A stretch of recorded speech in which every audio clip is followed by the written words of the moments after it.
ನಮಸ್ಕಾರ ಬಂಧುಗಳೇ. ಬಿಹಾರ ಚುನಾವಣೆ ಫಲಿತಾಂಶ ಬಂದ ಮೇಲೆ ನಮ್ಮ ರಾಜ್ಯದಲ್ಲಿ ಬಿಜೆಪಿ ಕಾಂಗ್ರೆಸ್ಸಿಗೆ ಮತ್ತೆ ಚಳಮಳ ಸ್ಟಾರ್ಟ್ ಆಗಿದೆ. ಈ ಅಹಿಂದ ಕಾನ್ಸೆಪ್ಟ್ ಅನ್ನ ಮಾತಾಡ್ತಾರಲ್ಲ, ಅಹಿಂದ ಅಂದ್ರೆ ಏನು?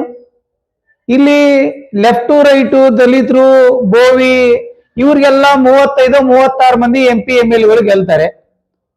ಇಲ್ಲಿ ಪರಿಶಿಷ್ಟ ಪಂಗಡ ST ವರ್ಗದವರು 17-18 ಮಂದಿ MLA ಗೆಲ್ತಾರೆ.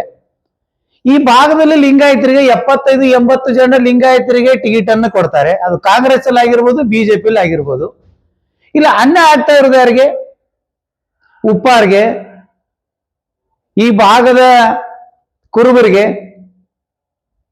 ಮತ್ತೆ ಈಡಿಗರಿಗೆ, ಬಲಿಜಿಗರಿಗೆ, ಈ 4-5 ಸಮಾಜಕ್ಕೆ ಅಹಿಂದ ಹೆಸರನ್ನು ಇಟ್ಕೊಂಡು ಇವ್ರಿಗೆ ಯಾವುದೇ ಸರ್ಕಾರಿ ಮೀಸಲಾತಿ ಇಲ್ಲ, ಇವ್ರುಗಳಿಗೆ ತೊಂದರೆ ಆಗ್ತಾ ಇದೆ.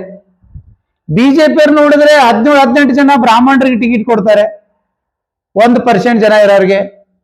ಕಾಂಗ್ರೆಸ್ನಾಗೂ 17-18 ಜನ ಬ್ರಾಹ್ಮಣರಿಗೆ ಕೊಡ್ತಾರೆ. ರೆಡ್ಡಿ ಜನಾಂಗ 1-1.5% ಇದೆ, ಅವ್ರಿಗೆ 16-17 ಟಿಕೆಟ್ ಅವ್ರಿಗೆ ಕೊಡ್ತಾರೆ. ಕಾಂಗ್ರೆಸ್ ಅಲ್ಲಿ ಕೊಡ್ತಾರೆ, ಬಿಜೆಪಿಯಲ್ಲಿ ಕೊಡ್ತಾರೆ. ಅಹಿಂದ ವರ್ಗ ಏನು? ಕುರುಬರು, ಉಪ್ಪಾರು, ಈಡಿಗರು ಇವರೆಲ್ಲ ಕೇವಲ ಅಹಿಂದ ಅನ್ನೋ ಹೆಸರು ಮೇಲೆ ಕಾಂಗ್ರೆಸ್ಗೆ ವೋಟ್ ಹಾಕಿದ್ದಾರೆ. ಇಷ್ಟೇ ಬಿಜೆಪಿ ಬಲಿಷ್ಠ ಆಗ್ತಾ ಇದೆ ಬೇರೆ ಒಂದು ರೀತಿಯಲ್ಲಿ. ಅವರು ಒಂದ್ ಕಡೆ ಲಿಂಗಾಯತರಿಗೆ ಒಕ್ಕಲಿಗರಿಗೆ ಹಿಡ್ಕೊಂಡು ಹೋಗ್ತಾ ಇದ್ದಾರೆ.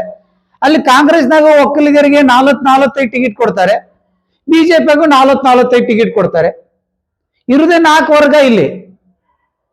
ಅಲ್ಲಿ ಲಿಂಗಾಯತರು ಯಾವ ಪಾರ್ಟಿ ಅಧಿಕಾರಕ್ಕೆ ಬಂದ್ರು ಆರಾಮಾಗಿರ್ತಾರೆ, ಒಕ್ಕಲಿಗರು ಯಾವ ಪಾರ್ಟಿ ಅಧಿಕಾರಕ್ಕೆ ಬಂದ್ರು ಆರಾಮಾಗಿರ್ತಾರೆ. ಈ ಕುರುಬರು ಉಪ್ಪಾರು ಇದಾರಲ್ಲ, ಈಡಿಗರದಾರಲ್ಲ, ಇವ್ರು ಕೇವಲ ವೋಟ್ ಹಾಕಕ್ ಮಾತ್ರನ. ಮತ್ತೊಂದು, ಮುಖ್ಯಮಂತ್ರಿ ಸಿದ್ದರಾಮಯ್ಯನವರು ಅಹಿಂದ ಅಂತಾರೆ. ಅಹಿಂದ ಅಂದ್ರೆ ಏನು? ಅನ್ಯಾಯ ಆದಾಗ ಒಬ್ಬ ಕುರುಬರವನಿಗೆ ಒಂದು ನಿಗಾ ಮಂಡಳಿ ಕೊಟ್ರೆ ಅದಕ್ಕೆ ತೀವ್ರವಾಗಿ ಖಂಡಿಸ್ತಾರೆ. ಕುರುಬರ ಒಬ್ಬ ಮಂತ್ರಿ ಇದ್ದಾರೆ, ಉಪ್ಪಾರು ಒಬ್ಬ ಮಂತ್ರಿ ಇದ್ದಾರೆ, ಈಡಿಗರು ಒಬ್ಬ ಮಂತ್ರಿ ಇದ್ದಾರೆ. ಬೇರೆ ಸಮಾಜದವರು ಎಷ್ಟೇ ಜನ ಇದ್ದಾರೆ? 10 ಜನ ಮಂತ್ರಿಗಳಿದ್ದಾರೆ.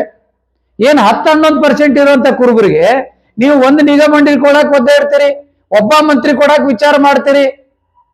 ಇದು ನೀವು ಕಾಂಗ್ರೆಸ್ನವರು ಸುಧಾರಿಸದೇ ಇದ್ರೆ ಬಿಹಾರ್ ಚುನಾವಣೆಯಲ್ಲಿ ಏನ್ ರಿಸಲ್ಟ್ ಬಂದಿದೆ ಅಲ್ಲ, ರಾಹುಲ್ ಗಾಂಧಿ ಅವ್ರ ಮಾತೆತ್ತರೆ ಓಟ್ ಚೋರಿ ಅಂತಾರೆ.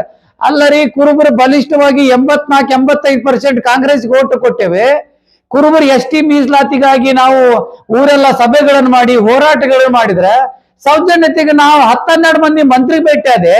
ಒಬ್ಬ ಮಂತ್ರಿ ಆದ್ರೂ ಕುರುಬರು ಸಮಸ್ಯೆ ಬಗ್ಗೆ ಚಿಂತನೆ ಮಾಡ್ತಾರ? ಕುರುಬರ ಒಬ್ಬ ಅಧಿಕಾರಿ ಟ್ರಾನ್ಸ್ಫರ್ ಬೇಕಂತ ಹೇಳಿದ್ರೆ ದುಡ್ಡು ಕೊಡ್ಬೇಕು, ಒಂದು ಪತ್ರ ಕೊಡಕ್ ಆಗ್ತಾ ಇಲ್ಲ. ಇಂಥ ಪರಿಸ್ಥಿತಿ ನಾಳೆ ದಿನ ನಾವು ಕಾಂಗ್ರೆಸ್ಗೆ ಹೆಂಗಿರ್ಬೇಕು? ಹಂಗಾಗಿ ಅಹಿಂದ ಅನ್ನುವಂಥದ್ದು ಸುಮ್ಮನೆ ಇದೊಂದು ನಾಟಕದ ಪರದೆ. ಈ ಪರದೆನ ಬಿಚ್ಚಾಕ್ರಿ.